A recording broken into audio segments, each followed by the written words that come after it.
When I read Louis C.K.'s Ingram, the thing that really struck me was that I felt that the book answered a question.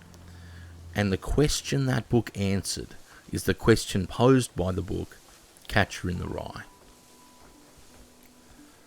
When J.D. Salinger released The Catcher in the Rye in 1951, he handed post-war American culture a mirror it was all too eager to weep into. Holden Caulfield, expelled from prep school, adrift in Manhattan, suffocating under the weight of adult phoniness, became the patron saint of modern adolescent angst. Salinger's critique was sharp, a blistering indictment of post-war consumerism, middle-class conformity, and the emotional sterility of an elite that prioritised social posturing over genuine empathy. Yet for all Holden's railing against the bourgeois establishment, his crisis is fundamentally a luxury. His paralysis is cushioned by family money, hotel suites, and an endless array of social safety nets.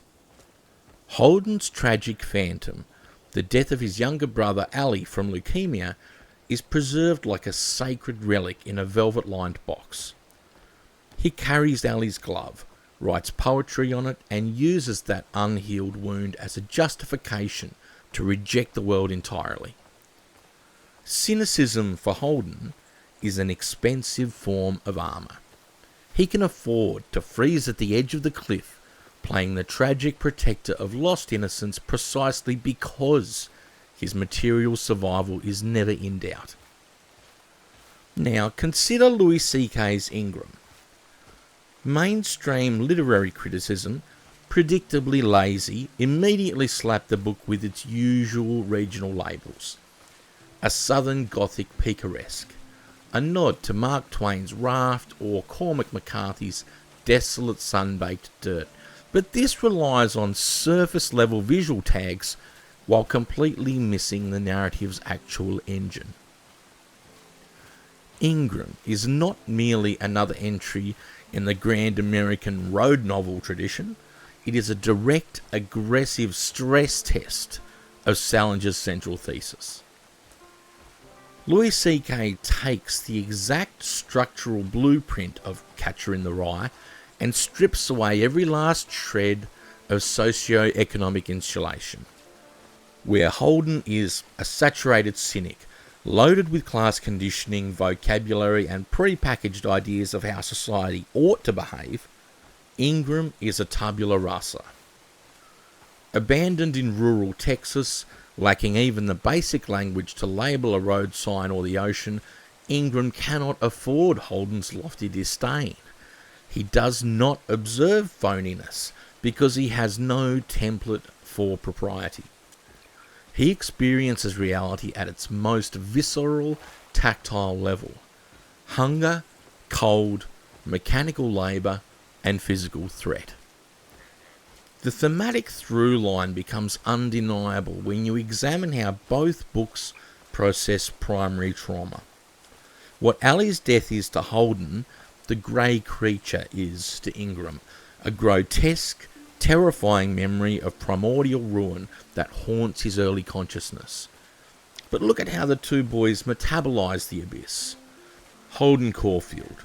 He retreats into internal monologue, using his trauma as a fortress to justify total emotional paralysis and breakdown.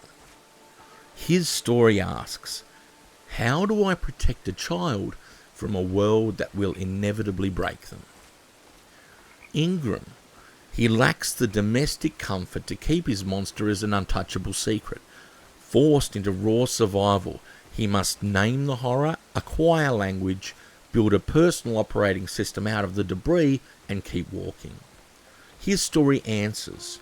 You don't protect them. You let the child survive the damage, learn the names for things, and forge agency within the ruins. In effect, Ingram holds Salinger's feet to the fire.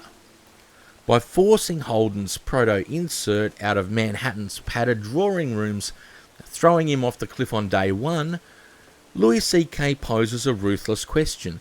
Is the tragedy of lost innocence a universal truth of the human condition, Or is it merely the posture of a privileged child who can afford to fall apart?